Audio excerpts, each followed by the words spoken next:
إصابات ظاهرة. لم يستدل على وجود مأكولات في الأمعاء، مما يشير إلى أن هناك فاصل زمني بين آخر وجبة تناولتها المجني عليها والوفاة. غريبة جدا، مفيش سبب ظاهر للوفاة، كل الأعضاء سليمة. الجثة دي والجثة أختها. يعني الأختين دول لقوهم ميتين جوه حمام بيتهم، والحمام مقفول عليهم من جوه ومفيش سبب للوفاة؟ واقفل ده. يبقى مفيش غيره. عفاريت. اللهم اجعل الكلام ده خفيف عليه. ايه الكلام الفارغ اللي انت بتقوله ده؟ انت اتجننت؟ لسه هنعمل تحاليل للأحشاء وللدم، ضروري هيطلع فيه سبب. قفل الجثتين ودي العينات لأمن المحل. ابوس ايدك يا دكتور، ما تسيبينيش معاهم هما الاثنين، دول شبع رايه مسكينه. انا هسيبك يا حبيبي وابقى اجي اشقر عليك بعد شويه، مش هتاخر. علشان خاطر يا دكتور. سالم. ماشي يا دكتور، ماشي. انتوا بدأتوا. انا مش معاهم.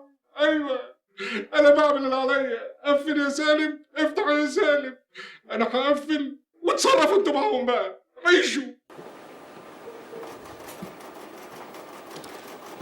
نشوى، مالك يا نشوى؟ لا مفيش حاجة، أنا كويسة. كويسه ايه؟ انت تعبانه اجيب لك دكتور؟ لا أنا كويسة. أنا هاخد مسكن وهبقى كويسة. انت عندك ايه بالظبط؟ قولي لي، احنا اخوات.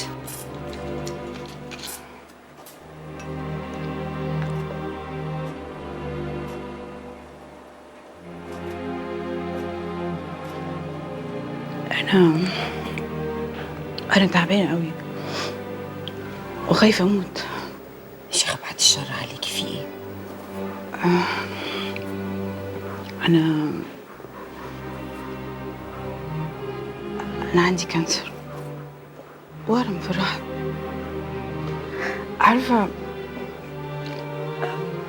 قبل ما جوزي يتوفى كنت بروح لدكاترة، يعني بحاول أخلف. دلوقتي ما بقاش في أمل خالص خالص.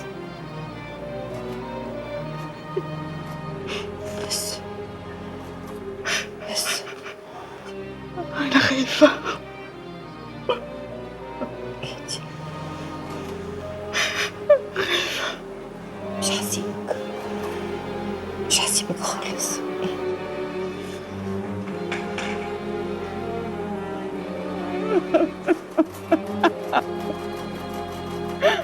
أنا خايفة.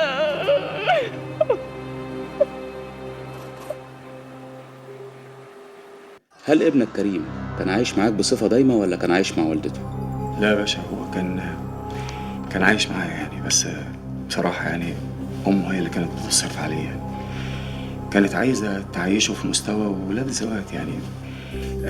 لكن قبل ما يحصل اللي حصل يعني اتفقنا أنا وهي إن كريم هيروح يعيش معاها. الله يرحمها بقى كان نفسها تقرب منه، يعني عارف سعادتك، شافت هي إن الولد روحه فيها زيادة عن اللازم يعني. طب وليه ما كانش عايش معاها من البداية؟ عشان كانت متجوزة يا باشا. لا مؤاخذة يعني، أنا ما ينفعش ابني يعيش مع جوز أمه يعني. مش ممكن ده يحصل وأنا عايش على وش الدنيا يعني. الله، أمال إيه اللي خلاك تغير رأيك وتقبل إنه يعيش مع طليقتك وجوزها؟ أنا رضيت يا باشا بقى عشان مصلحة ابني بصراحة. أنا بشتغل الحمد لله وكل حاجة يعني، بس على باب الله يعني. لما بيجيلي شغلانة بنزل أعملها يعني. لكن هي بقى كانت ماسكة شركة جوزها، بالتأكيد كانت هتقدر تعيش كريم في مستوى تاني خالص يعني. انت عارف الولد بيكبر سعادتك ومصاريفه بتكتر يعني. انت عارف بقى الحياة والمصاريف وكده. هل لديك أقوال أخرى؟ لا يا باشا، بصراحة ما عنديش أي أقوال أخرى بصراحة. تمت أقواله ووقع أمامنا.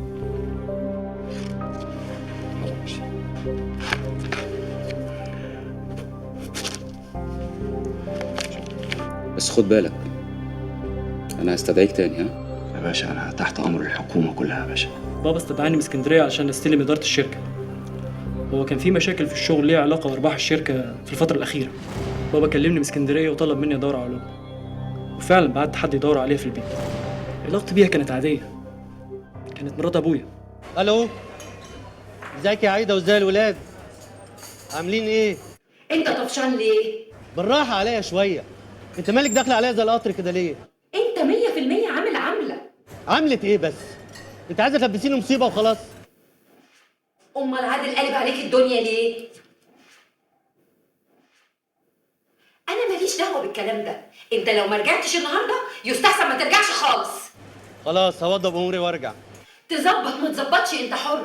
انت لو ما رجعتش النهارده انا مش هدخلك البيت، هغير الكلام. مش ههدك. بابا ده اللي كان بيتكلم يا ماما، ما خليتنيش اكلمه ليه؟ ده وحشني قوي. وحش لما يلهفك. غور.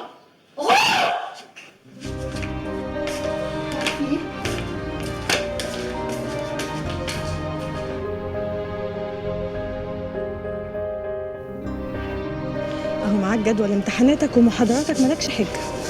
لما اشوف هعرف اعوض اللي فاتني ازاي. عادي، خد اللي فاتك من اي حد من زمايلك. بقولك ايه، تحب اصالحك على ايمن؟ لا سيبيه دلوقتي، خليه يهدى شويه بعد اللي حصل، واحنا مع الوقت الامور هتتحل ما بيننا، انا عارف ايه. طب بمناسبه بقى رجوعك الى ارض الوطن، ما تيجي اعزمك على حاجه؟ رجوعي لارض الوطن؟ طب ده لازم يبقى على ارض محايده وبدون جمهور. يبقى كافيتيريا. يلا بينا. يلا. هنتقابل النهارده في البيت؟ ما افتكرش، بلاش النهارده عمير. انت مالك يا حبيبي اليومين دول؟ النبي ابعد عني، انا مش طايق روحي. بس انت وحشتني قوي. اهلا يا معتز. الحمد لله على السلامه يا استاذ معتز. انا كل اللي هيشوفني هيقول الحمد لله على السلامه، هو انا كنت مسافر؟ يا سيدي والله لو كنت مسافر كان بقى ارحم، على الاقل كنا عرفنا انت هترجع يوم ايه. اخبار الشغل ايه؟ زي الزفت. رافت الظاهر شاكك ان في شغل بيننا وبين لبنى. انت متاكد؟ هي اللي قالت لك كده؟ مش قالت ولا حاجه، بس هو كمان خلى ابنه يمسك الشغل. قول لي احكي لي عملت ايه في الفتره اللي فاتت؟ انا يا بابا بلاش التحقيق اللي ماما فتحوا لي ليل نهار في البيت ده، انا مش قادر. بلاش يا سيدي لا تحقيق ولا حاجه. قول لي هترجع الشغل امتى، خصوصا ان احنا محتاجينك دلوقتي. انا بس محتاج اقف على رجلي شويه في المذاكره. اتفقنا. قول لي انت اتغديت؟ لا. كويس. قوم نتغدى مع بعض، يلا.